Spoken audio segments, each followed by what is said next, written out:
윤동주 시인이 남긴 유고 시집이 한 권이 있습니다. 하늘과 바람과 별과 시, 하늘과 바람과 별과 시라고 하는 시집인데요. 그 시집에 제일 처음에 나오는 시가 있죠. 우리가 보통 서시라고 부르는데요.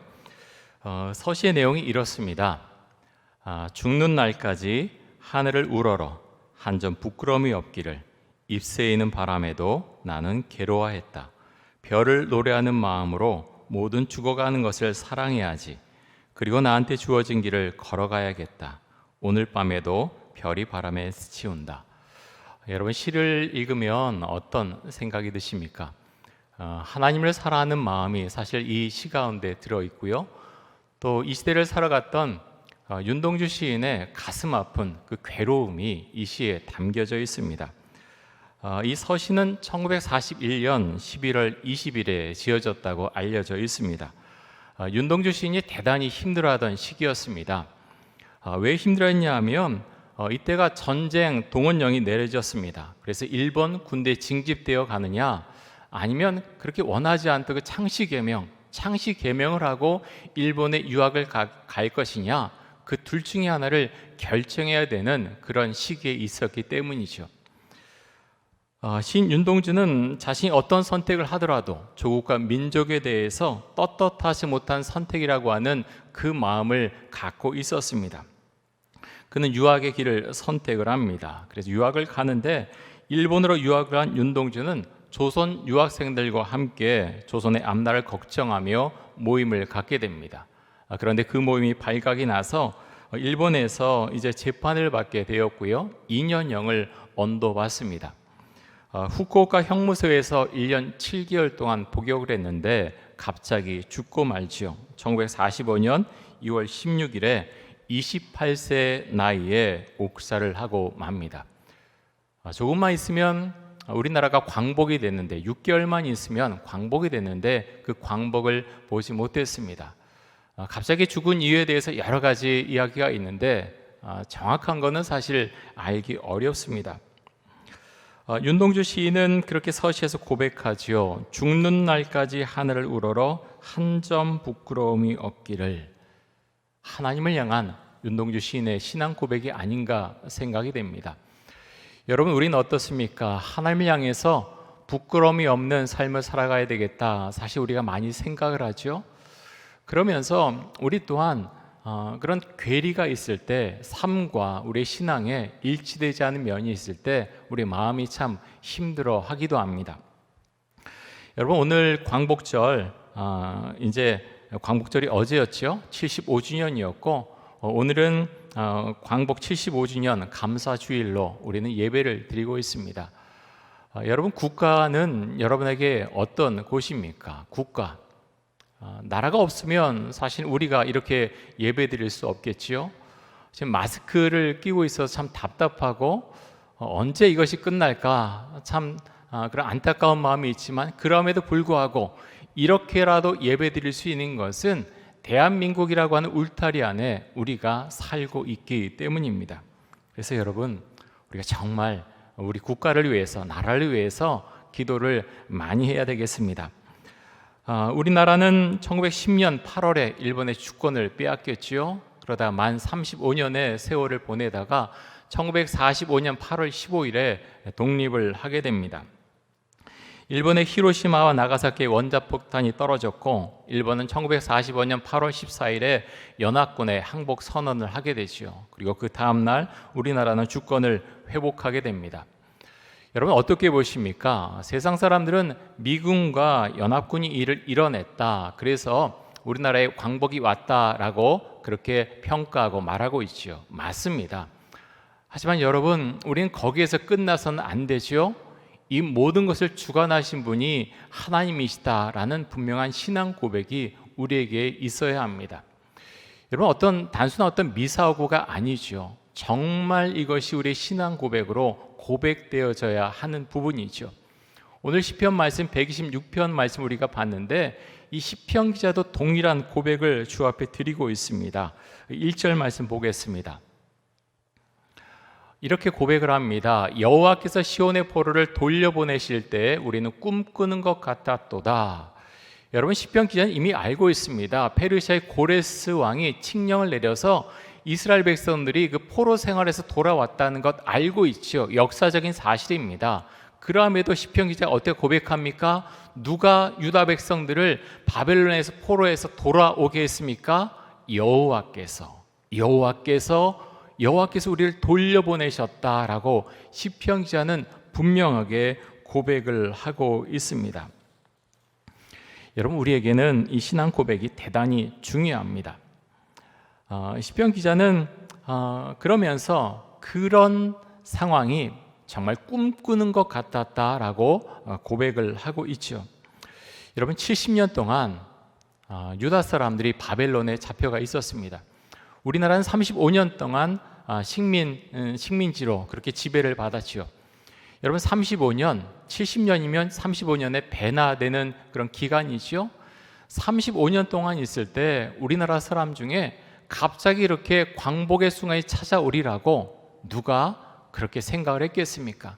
정말 소수의 사람들만 그렇게 생각을 했을 것이고, 정말 많은 사람들이 이제 우리나라는 없다, 영원히 일본의 지배를 받게 될 것이다, 그 생각을 하고 일본 제국에 충성하던 사람들이 그렇게 많이 있었을 것입니다. 근데 갑자기 모든 것이 바뀌었지요.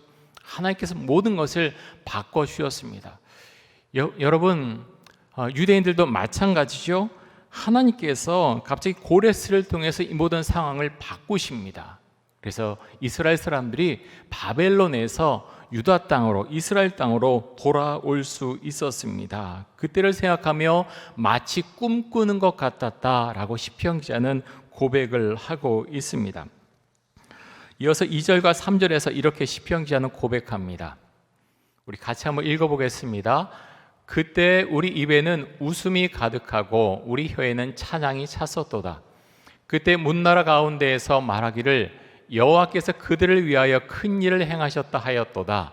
여호와께서 우리를 위하여 큰 일을 행하셨으니 우리는 기쁘도다. 여러분, 한번 상상을 해보십시오. 포로 생활에서 돌아옵니다. 생각하지 않았던 일이 일어납니다.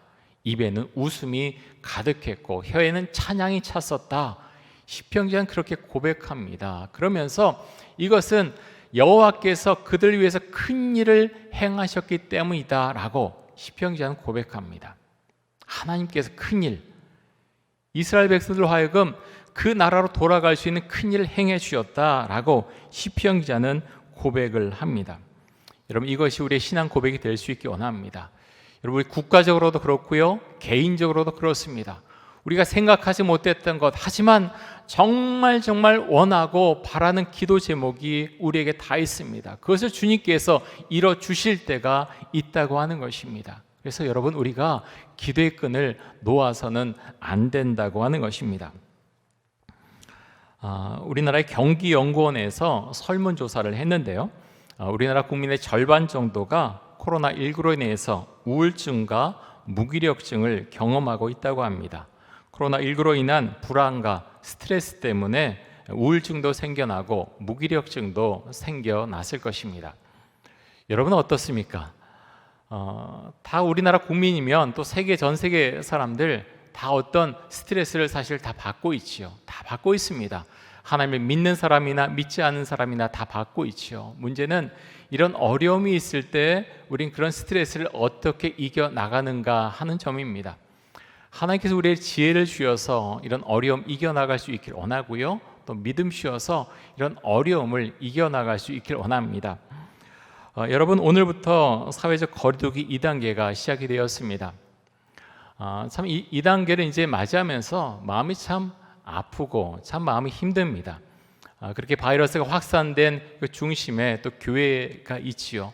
교회만 그런 게 아니라 여러 곳에서 한꺼번에 사실 터져 나오고 있지요. 그러면서 교회가 포함되어 있다는 것이 참 마음이 아픕니다. 사실은 방역 수칙을 제대로 지키지 않아서 일어난 일이지요.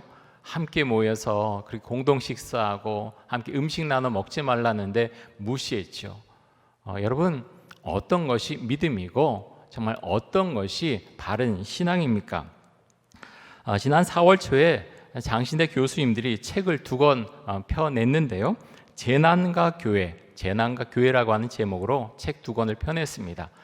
여러 이제 전공 분야가 다르지 않습니까? 자기 전공 분야에 맞춰서 교회가 이렇게 코로나 바이러스로 인해서 재난 당했는데 우리 교회는 어떻게 나가야 되는가, 여기에 대해서 전문가적인 시각으로 글을 썼습니다. 어느 교수님이 그런 말씀을 하셨어요. 목회자는 코로나 바이러스 같은 전염병에 대한 전문가가 아닙니다. 우리가 이것을 인정해야 합니다. 그래서 목회자도 질병 전문가들이 말하는 지침을 준수하는 것이 필요합니다. 저는 공감합니다. 동의합니다. 우리가 이 점에 있어서 분명히 해야 될 것이 있습니다. 하나님께서 어떤 신유 은사 주시는 것 맞습니다. 하나님께서 그런 은사를 보여주시고 또 치료해 주시는 건 맞지요. 하지만 이런 경우에 믿음이 있으면 코로나 바이러스 안 걸린다? 성경은요, 그런 것에 대해서 한 번도 말하고 있지 않습니다. 그렇지 않다고 말하고 있죠. 어떤 기도원이나 교회에서 우리가 믿음을 갖고 있으면 코로나 바이러스 안 걸린다라고 하면서 마스크 다 내리라고, 공동 식사하고, 여러분 그것이 맞습니까? 성경적이지 않습니다. 현명한 주장이 아니라고 하는 거죠. 그래서 여러분, 방역 지침을 우리가 지켜나가면서 이 안에서 하나님께서 우리에게 무엇을 말씀하시는가, 사실은 우리가 좀 더 그것에 주목해야 됩니다. 하나님께서 이 시대를 통해서 우리 교회에 말씀하신 것이 무엇인가? 사람들의 탐욕이 정말로 크지요. 온 세상 사람들의 탐욕이 얼마나 큰지 모릅니다. 지구가 숨을 쉬지 못할 정도로. 그래서 이번 여름에도 이렇게 장마 길어지고 많은 재해가 일어나고 있지 않습니까? 정말 국가 지도자들 위해서 기도해야 되고요. 우리만 살고 우리 후세들 우리는 알 바 아니다. 사실 우리가 그런 마음 갖고 있지 않죠. 우리 후손들을 생각하면, 우리 기후변화를 생각하면서 기도해야 되고요. 지켜나가야 될 것들 우리가 지켜나가야 되겠습니다. 시편 기자는 또 하나님 앞에 이런 고백의 기도를 드리는데요. 4절 말씀 보겠습니다. 우리 같이 한번 읽겠습니다. 여호와여, 우리의 포로를 남방 시내들 같이 돌려보내소서. 여러분, 여기서 이제 남방 시내들은요, 이스라엘에는 이제 광야가 많죠. 전국도의 한 50% 정도가 이제 광야입니다. 이 광야 중에서 저 밑에 쪽에 보면은 네게부 광야라고 하는 곳이 있습니다. 여기서 말하는 남방 시내는 이 네게부 광야에 있는 시내를 말하는데요. 정확히 말하면요, 사실은 시내가 아닙니다. 와디를 말합니다. 이 와디는 이제 골짜기 같은 것을 이제 와디라 그러죠. 이제 광야에 가면요, 네게부 광야에 가면 이런 와디들이 많이 있는데 사실은 물이 전혀 없습니다. 물이 있는 거 어떤 시내가 가끔 있긴 하지만 대부분의 와디에는 다 메마른 땅밖에 있지 않죠. 그런데 여러분, 놀랍게 우기 때 그렇게 비가 안 오는 곳에 갑자기 비가 내리는 경우가 있습니다. 그럴 때 갑자기 그 와디에요, 물이 철철 막 흘러가기 시작합니다. 우리가 이번에 장마를 겪으면서 정말 물이 얼마나 세게 흘러가는가, 물이 얼마나 위험한가 하는가 우리가 경험하지 않았습니까? 근데 그 광야예요. 저는 이제 이스라엘 살면서 제가 그 광야를 갈 때 그렇게 비가 그렇게 많이 왔던 적은 없고요. TV에서 그것을 봤는데 너무 놀랐습니다. 정말 너무 놀랐습니다. 어떻게 그 메마른 광야에 비가 내리는데요, 갑자기 와디에 물이 막 흘러 넘쳐서 그렇게 흘러가는데 어떻게 저런 일이 일어날 수 있을까 보면서 굉장히 놀라워했던 기억이 있습니다. 지금 그것을 지금 시편 기자는 말하고 있습니다. 그렇게 주 앞에 기도하지요. 여호와여, 우리의 포로를 남방 시내들까지 돌려보내소서. 여러분, 남방 시내 물이 흐르려면 어떤 일이 있어야 됩니까? 하나님께서 비를 내려주셔야 됩니다. 사람이 할 수 있는 일이 아니죠. 그렇게 급작스럽게 물이 흘러가듯이 주님께서 은혜를 베풀어 주셔서 아직도 바벨론 땅에 있는 우리의 동포들을, 유대인들을 이제는 우리 땅으로, 이스라엘 땅으로 돌려보내 달라고 시편 기자는 그렇게 기도하고 있습니다. 여러분, 이런 은혜가 우리에게 있을 수 있길 원합니다. 여러분, 요즘 어떤 기도를 주 앞에 드리고 있으신지요? 우리가 열왕기서를 보면서 거기에 히스기야 왕이 나오지 않습니까? 물론 히스기야는요, 마지막까지 완벽했던 그런 왕은 아닙니다. 마지막에 정말 어려움이 왔을 때 주 앞에 기도하고 정말 주 앞에 기도하면서 회개했어야 되는데 마지막을 그렇게 아름답게 보내지 못했지요. 그러함에도 히스기야가 그 아수르 사네립이 보낸 그 편지를 가지고 주 앞에 나와서 기도했던 모습, 또 자기가 병이 걸렸을 때 주 앞에 나와서 기도했던 모습, 우리가 그것을 본받을 수 있기를 원합니다. 히스기야가 그렇게 기도했을 때 하나님께서 뭐라고 말씀하십니까? 내가 너의 기도를 들었다. 내가 너의 기도를 들었다라고 말씀하십니다. 그리고 그 문제를 해결해 주십니다. 여러분, 우리가 세상 살아갈 때 우리가 해결하지 못하는 그런 일들이 많이 있습니다. 어떤 사람도 그렇습니다. 많이 배우고 재물이 많고, 여러분 그런 분들도 다 고민이 있고요, 다 삶 가운데 어려움이 찾아옵니다. 그렇게 어려움이 찾아왔을 때 우리 기독교인의 특권은 그런 어려움을 가지고 하나님 앞에 나아갈 수 있다고 하는 것, 여러분 그것만한 특권이 어디 있습니까? 제가 알고 있는 그 우리 교인들의 어려움들 많이 있습니다. 갑자기 아프신 분들 여러 분 계시고요, 여러 가지 어려움 겪고 있는 분들도 많이 있습니다. 여러분, 그런 어려움을 당할 때 주 앞에 나가서 우리가 히스기야처럼 기도하길 원합니다. 여러분, 그것이 우리의 특권이고요, 우리의 힘입니다. 우리가 주 앞에 나아갈 때 주님께서 우리의 기도를 들어주실 줄 믿습니다. 시편 기자는 또 이렇게 고백을 하는데요, 5절과 6절 한번 보겠습니다. 우리 같이 한번 읽어보겠습니다. 눈물을 흘리며 씨를 뿌리는 자는 기쁨으로 거두리로다. 울며 씨를 뿌리러 나가는 자는 반드시 기쁨으로 그 곡식단을 가지고 돌아오리로다. 아멘. 시편 기자는 바벨론 땅에 잡혀가 있던 유대인들 생각하면서 눈물을 흘리며 씨를 뿌리는 자라고 표현을 한 것 같습니다. 여러분, 꼭 그것을 우리가 굳이 생각하지 않더라도 눈물을 흘리며 씨를 뿌리는 자, 여러분 어떤 생각이 드십니까? 씨를 뿌리는 것, 어떨 때는 참 쉽지 않습니다. 특별히 지금 이번에 장마가 와서 정말 많은 피해가 일어났습니다. 정말 열심히 노력했던 것들이 한꺼번에 다 무너지는 그런 아픔을 많은 사람들이 겪었습니다.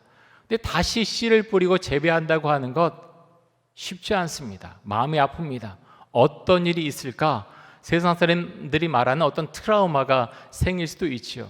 시편 기자는 그렇게 고백합니다. 눈물을 흘리며 씨를 뿌리는 자는 기쁨으로 거두리로다. 여러분, 우리가 믿음으로 이것을 고백할 수 있기 원합니다. 우리가 평소에 살아가고 노력하고 성실하게 일하는 것, 어떨 때는 이게 무슨 소용이 있지? 또 나에게 어려움이 찾아오지 않을까? 두려움이 마음속에 생길 수도 있습니다.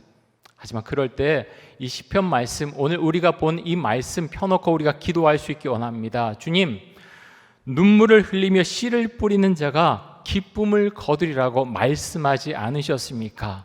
하나님, 이 고백이, 이 시편 말씀이 우리의 삶 가운데, 우리 자녀의 삶 가운데, 우리 가정 가운데 임하게 하여 주옵소서. 우리가 기도할 수 있기 원합니다. 여러분, 하나님께서는 이렇게 울며 씨를 뿌린 자들의 그 노고를, 그 아픔을 하나님께서 기억하시고 삶 가운데 은혜를 베풀어 주실 것입니다. 여러분, 우리가 믿음으로 그 길을 걸어갈 수 있기를 원합니다.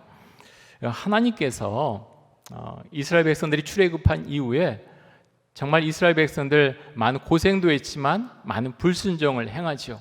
하나님께서 이렇게 말씀을 하셨는데요, 신명기 8장 2절과 3절 한번 보겠습니다. 제가 보겠습니다. 내 하나님 여호와께서 이 40년 동안에 내게 광야길을 걷게 하신 것을 기억하라. 이는 너를 낮추시며 너를 시험하사 내 마음이 어떠한지 그 명령을 지키는지 지키지 않는지 알려 하심이라. 너를 낮추시며 너를 줄이게 하시며 또 너도 알지 못하며 내 조상들도 알지 못하던 만나를 내게 먹이신 것은 사람이 떡으로만 사는 것이 아니요 여호와 입에서 나오는 모든 말씀으로 사는 줄을 내가 알려하려 하심이니라. 자, 40년 동안 이스라엘 사람들이 광야 생활했습니다. 여러분, 40년 짧은 세월이 아니죠.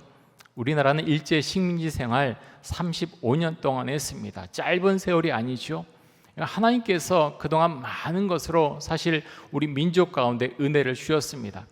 참 안타까운 것은 많은 사람들이 그 은혜를 잊어가고 있는 것 같습니다. 어떻게 광복의 은혜를 주셨는지, 어떻게 이 땅 가운데 은혜 주셔서 이렇게 잘 살게 되었는지, 이 땅 가운데 은혜 주셔서 얼마나 많은 교회들이 부흥하며 하나님을 믿게 되었는지 많은 사람들이 점점 잊어가고 있는 것 같습니다.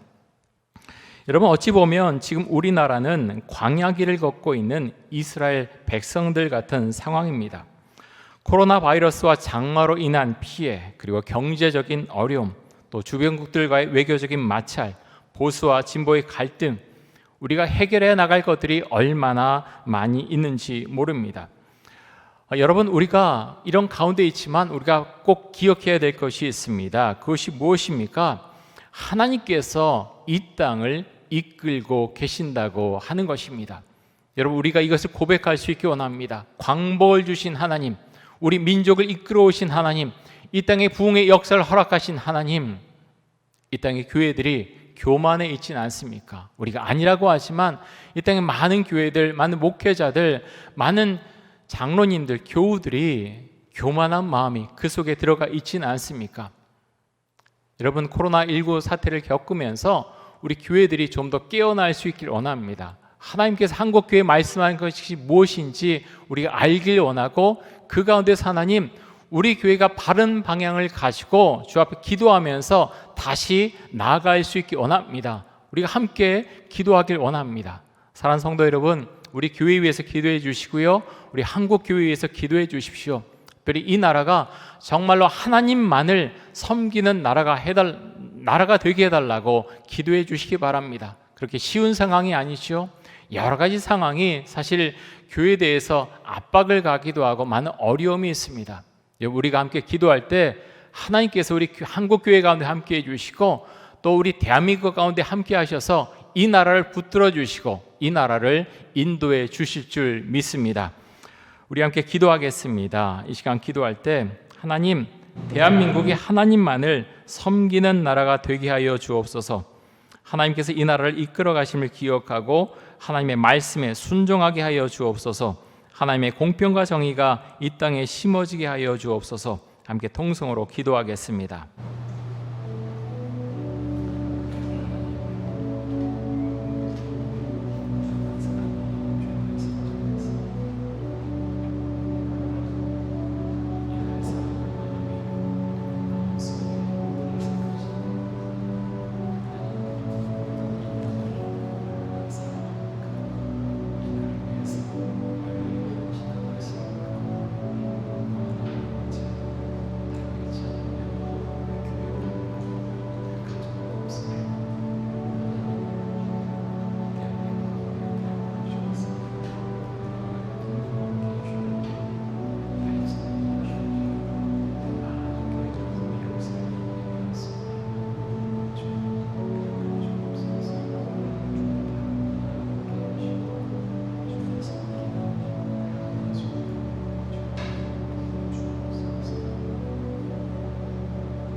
하나님, 감사합니다. 주님을 신뢰하고 주님께서 이 나라를 붙들어 주셨고 지금까지 인도해 오신 것 참으로 감사를 드립니다. 하나님, 이 땅의 백성들이, 이 땅의 국민들이 정말 주만을 위해서 살 수 있길 원합니다. 하나님만을 섬기는 나라가 될 수 있기 원합니다. 주의 역사해 주시고 우리의 생각으로 하는 것이 아니라 하나님 믿음으로 우리가 주 앞에 기도하며 나아갈 때 주님께서 이 모든 길을 허락하시고 인도해 주실 줄 믿습니다. 믿음으로 함께 기도하며 함께 나아갈 수 있도록 하여 주옵소서. 예수 그리스도의 이름으로 기도드립니다. 아멘.